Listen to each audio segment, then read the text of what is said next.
Hello and welcome to a brand new episode of Beat the Experts, brought to you by Falcone Moon Ford. Alongside Mike Bires, I'm Andrew Chiappazzi. Hey Jay, where does time fly? It's week 10 of the high school football season, the final week of the regular season.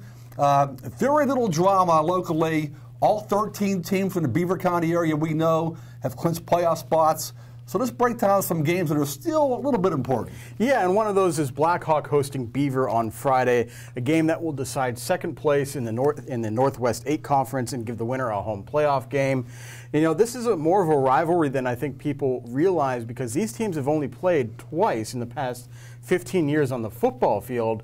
But the rivalries in basketball and baseball have been very intense, very heated, so this should be a good one on Friday night.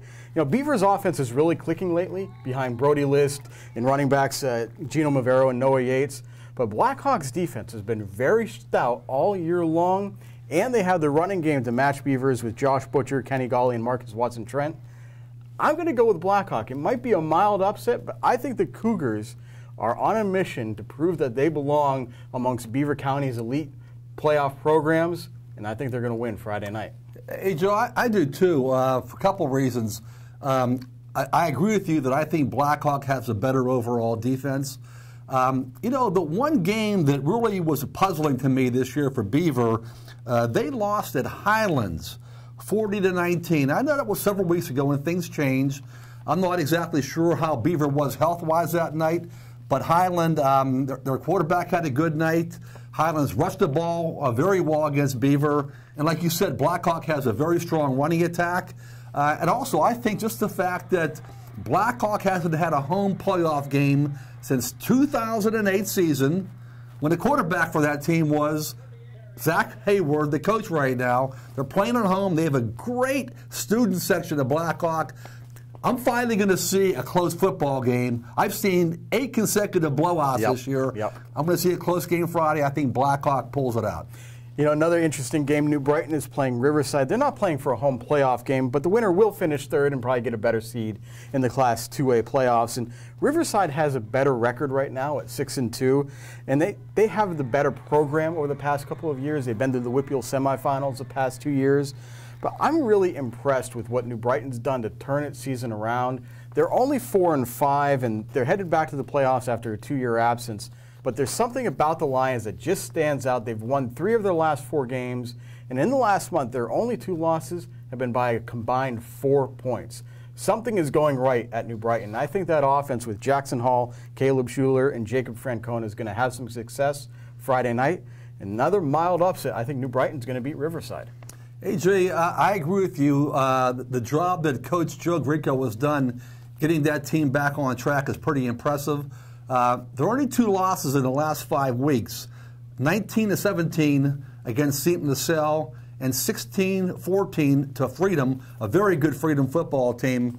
But, you know, Riverside is also starting to get a little better and better. You know, we talked a lot about in previous shows about how they lost a lot of people from graduation from last year's team.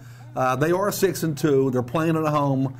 I think the Panthers are going to pull this one out. You know, Freedom is guaranteed a home playoff game in the Class 2A playoffs, but the Bulldogs still have something to play for when they host Western Beaver on Friday night.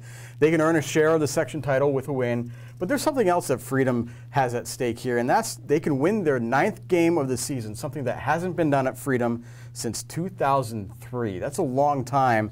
Many of these players were just babies at that time. Maybe not. A couple of them may not have even been born yet. So this is a senior-laden team for Freedom that's really done a nice job in helping with this program become competitive again.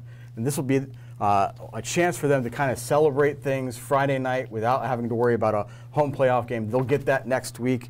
And Zach Rosa, Noah Henderson, Jake Pale, Cody Ross, Tanner Boyer, and all the rest of those seniors will have a chance to maybe put a little feather in their cap, because they're going to get that 9th win and have their 9th win of the season, first time that's been done since 2003. Hey, Jack, I agree with you. They are going to go 9-1. They're going to roll Friday night. They're also going to tie for the conference championship with Mohawk in all likelihood, and that'll be Freedom's first conference title since 1977. That was a great football team that included Paul Rose, a running back, defensive back, who won the Times Traveling Trophy. We gave that award out back in the day to the leading scorer in Beaver County. And also that was a team that included the great Jimbo Covert, who went to play at Pitt, and also the Chiappazzi Bears in the NFL. Freedom is just, I think they're going to be a good playoff team and go deep in the playoffs. They're going to roll Friday against Western Beaver. A lot of other games going on this week. What's another one that you have your eye on? Well, I'm curious to see, I don't think there's any doubt at all about what's going to happen at Ripshear Field at Tiger Stadium on Friday night when West Allegheny plays at Moon. Moon's struggling this year. West A is in contention for their conference championship. There's a three-way tie right now between West Allegheny, Upper St. Clair, and Peters Township.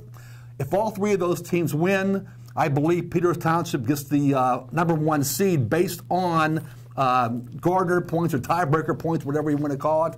But nonetheless, West Allegheny and Bobby Palco's last year as the head coach is going to tie for the conference championship. No doubt that Bob Palco was going to have this team in the playoffs in his last year, of course.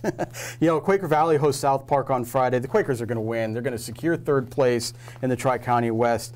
Just one thing of note, this is the first time in program history that Quaker Valley has had back-to-back playoff teams, which is amazing. And after so many kids graduated following that incredible championship run last year, I think a lot of people expected Quaker Valley to be pretty bad this year.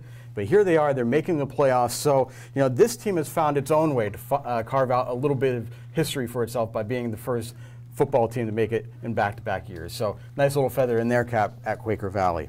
That does it for this week's episode of Beat the Experts. You can keep track of all of these games on timesonline.com. And join us at noon Wednesday and noon Thursday for the next editions of Game On. So, for Mike Bires, I'm Andrew Chiappazzi. That does it for now. We'll see you again soon.